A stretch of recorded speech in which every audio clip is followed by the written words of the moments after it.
Today is a story of terrorism, bombings, abductions, assassinations, and even a violent uprising. You may be wondering, where would something like this take place? And you'd be shocked to hear that it's Quebec, Canada. Specifically in the 1960s up to the early 1970s. A terrorist group named the FLQ caused over 150 bombings and multiple abductions. Their goal was to create a separatist uprising in Quebec and become a nation of their own. All of their efforts would culminate in October 1970, which is now known as the October Crisis.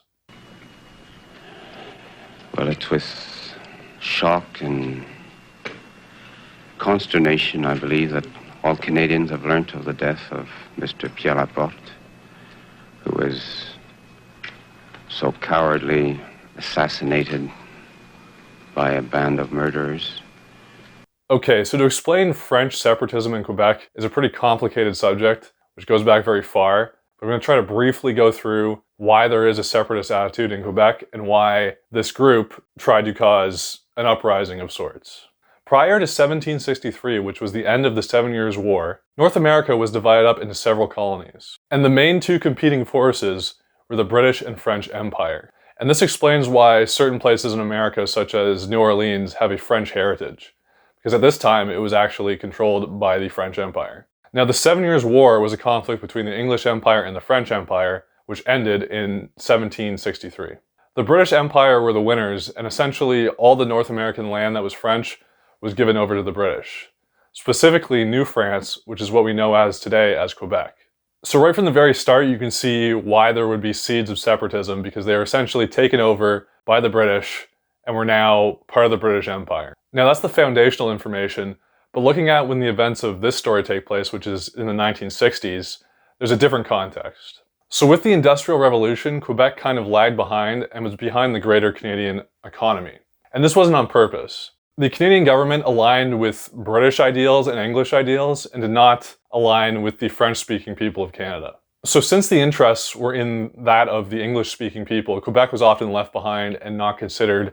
This obviously caused anger among the French people, and they felt some degree of discrimination.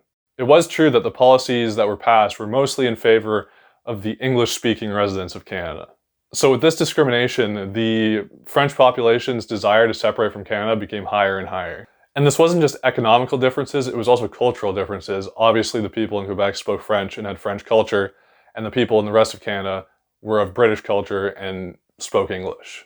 In 1963, the FLQ, the Socialist Separatist Group, was founded. FLQ is short for Front de Libération de Québec, and they were willing to make this happen by any means necessary, which led to them having a reign of violence where they set off over 150 bombs, which gave them the reputation of an extremist terrorist group. Despite their extreme tactics, there were a lot of Quebec civilians that agreed with their overall message. The FLQ did not intend on killing people with their bombs, but with how many places they did bomb, they ended up having some casualties. And I mean, here's just a list of some of the places they bombed. The National Revenue Building, the RCMP headquarters, the Canadian National Railways, the Black Watch Armory, the Queen Victoria Monument, Montreal City Hall, the Canadian Army, the Montreal Stock Exchange, McGill University, the Bank of Montreal, and this was over 7 years with 6 casualties. So over 150 bombs exploded in this period of time of 7 years. There were also many that did not explode. There was one car bomb that was defused that had over 150 pounds of dynamite. Now the FLQ was a socialist group, but for several reasons, socialism and separatism started to intertwine. This was because many industries in Quebec were going on strike, basically because they did not agree with the government policies and monopolies that were controlled by the English. So the two sentiments were aligned at that point.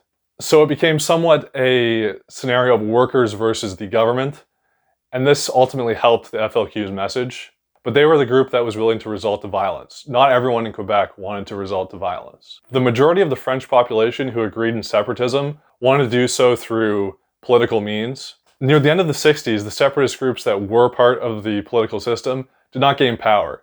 At that point, it was the Liberals. The Liberals believed that Quebec should be part of Canada, whether it be for economical reasons or cultural reasons. So with the Liberals winning, this put the FLQ in a position where they thought they had to resort to even more violence. The peaceful political attempts had not been working, as seen by the Liberals winning. In October 1970, 4 men pulled up in a taxi to the house of James Richard Cross. James Richard Cross was the commercial representation of the United Kingdom in Canada. As the four men approached the door of Richard Cross, they were holding what seemed to be a present. When the door was opened by the maid, they claimed that this was a birthday present for Richard Cross. When the maid refused to let them in, they quickly unwrapped the package to reveal a machine gun. They then went into the house and abducted Richard Cross. The FLQ then made several demands for the safe release of Richard Cross. Those demands being the release of over 20 political prisoners associated with the FLQ and their safe passage to either Cuba or Algeria. They also wanted $500,000 and their manifesto to be broadcasted on Canadian television. Now, Pierre Elliott Trudeau was the Prime Minister at this time, and he was not keen on negotiating with these terrorists. But they eventually decided that they would broadcast the FLQ manifesto. Now, despite the manifesto being broadcasted, Richard Cross was not released. Now, not long after this, the Deputy Premier of Quebec, Pierre Laporte, was abducted. Pierre Laporte had run for Premier previously and was very anti-separatist. He was abducted by 4 armed men while he was playing soccer with his nephew. This put the government into a panic, seeing politicians being abducted left and right. This caused Pierre Trudeau to enact the War Measures Act. Following this act, the Canadian military was dispatched to Ottawa and Montreal. Under the War Times Act, the federal government was allowed to arrest people without reason and hold them for 90 days without bail. They also did not need search warrants. The federal government enacted this act because they feared of an insurgency and a threat to democracy. Critics of the government claim that enacting this in the first place is a threat to democracy. Despite the government's newfound power in arresting people, they are about to find something shocking. They found the body of Pierre Laporte in the trunk of a car. He had been murdered. Now, where this gets a little strange is his cause of death. The official story from the government and the autopsy was that he was strangled to death. The FLQ have a completely different story. They claim that they had Laporte chained in a room blindfolded. When they left the room, he started searching around the room and was able to find a window. Upon finding the window, he heard a police siren, and in panic, he jumped through the window. Since he was still chained to the floor, he was dangled from the window, and he cut his wrists on the broken glass. The FLQ members pulled him back in and saw that his injuries were severe, but did not choose to take him to the hospital. When researching this, it's weird because no one really brings up this discrepancy. The official story was that he was strangled to death, and then the FLQ claim he had slit his wrist by accident. When looking at the evidence, there are some things that point to the FLQ's story being true. For one, the reporter that was tipped off about the body of Pierre Laporte, she saw when the police were taking the body out of the trunk that his wrists were covered in bloody gauze. And then a few minutes later, the men from the identification squad arrived, and they removed the clothes, and we recognized the body of Laporte. I saw him because when he was taken out of the trunk, I caught a glimpse of his body very, very briefly. He was wearing a sweater, a small sweater, pushed to here. His wrists were wrapped in blood-stained towels. I couldn't see his face, but they told me that his cheeks were very swollen and that he had blood on his nostrils here, on the nose and the mouth.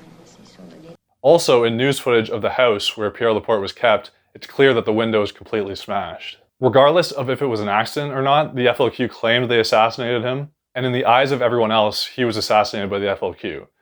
Their actions led to his death no matter how it happened, whether it was completely intentional or not. So it doesn't really matter exactly how he died, but it is weird that there is this discrepancy and that no one talks about it. Now, the assassination of Pierre Laporte by the FLQ was a big mistake. This basically destroyed their image. All the support from the general public that they had was pretty much gone.